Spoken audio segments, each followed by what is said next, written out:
I love Christmas traditions, but sometimes when you have little kids in your family, those traditions have to change.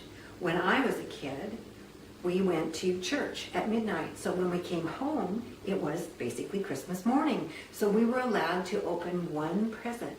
But when I married my husband, he said, no, that's cheating. You have to wait until Christmas morning, until everybody is up and everyone's dressed and in the living room and ready to open presents. Even Grandma Great. So that meant that we had to wait sometimes a long time. I couldn't believe it. And so when we moved to the South, and it was just us, just the four of us, one Christmas morning, Luke, he was 9 years old, he and I got up at 5 o'clock in the morning and we started snooping around the tree. Now, some of the presents were obvious from Santa Claus because they weren't wrapped, but that was just like one for him and maybe one for me. And there was presents in the tree, and those presents were wrapped, and we would feel them and snoop around. It didn't make any difference whose name was on it. We looked at it and we squeezed it and we tried to guess what they were. We spent our morning doing that until 9:30, and still nobody was up. I couldn't believe it. And so Luke asked me, he said, can we wake them up now, Mom? And just about that time, John came into the kitchen and he was making coffee. You could hear him in there. So I went in and I talked to him. We decided that it was okay, we'd go wake Nathan up. Well, we argued about who was going to do that. Because Nathan was not a morning person. That's definitely an understatement. He was not a morning person. And so I went in and I told him, I took my Santa hat and I told him, Nathan, Santa's come. You want to see what Santa brought you? What presents Santa brought you? And he rolled away from me. He looked at me and then rolled away. And I said, Nathan, don't you want to get up and see what Santa's brought? There's presents under the tree. And he said, I'll see them when I get up. You'll see them when you get up? Yeah, I'll see them when I get up. I said, don't you want to open them? He said, I'll open them when I get up, Mom. And he just kept on sleeping. And it never occurred to me when I was 6 years old. Now, I said he was 6, not 60. That no one would open my presents, that they would still be there when I got up. Well, I went back out into the living room, and Luke, the look on his face, he was disappointed. He could tell Nathan was not following me. And so we decided, John and I, that he could go ahead and open his stocking, that it would be all right while he was waiting for his brother. And he got that opened, and we talked, and then we ate, and we were waiting for Nathan to get up.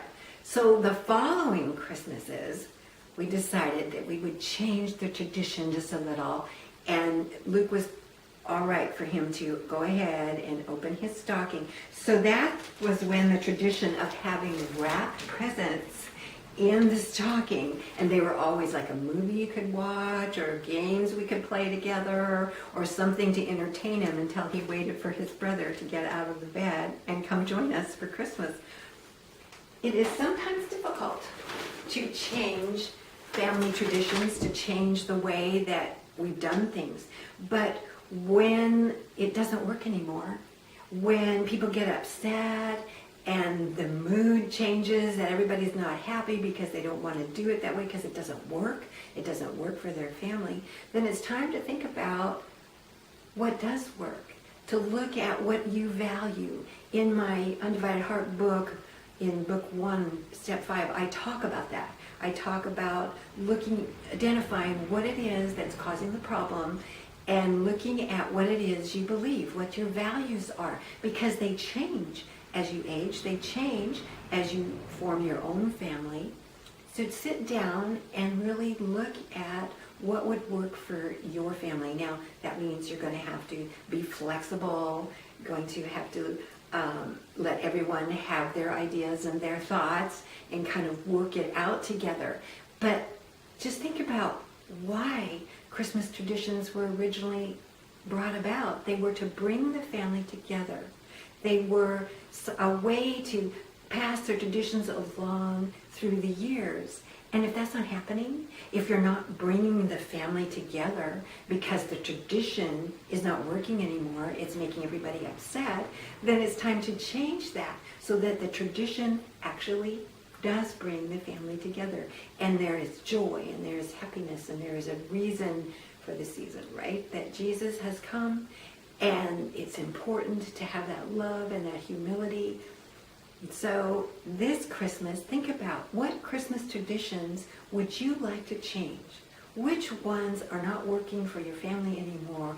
And how would you like to change that? What do you think that would look like so that in the following years for your family, they will come together and they will remember it as a joyful time, as a good time together. So Merry Christmas, everybody, and I hope that your traditions work for your family today, and then remember, when they want to change them, that's a good idea because it works for them. All right, thank you, bye-bye.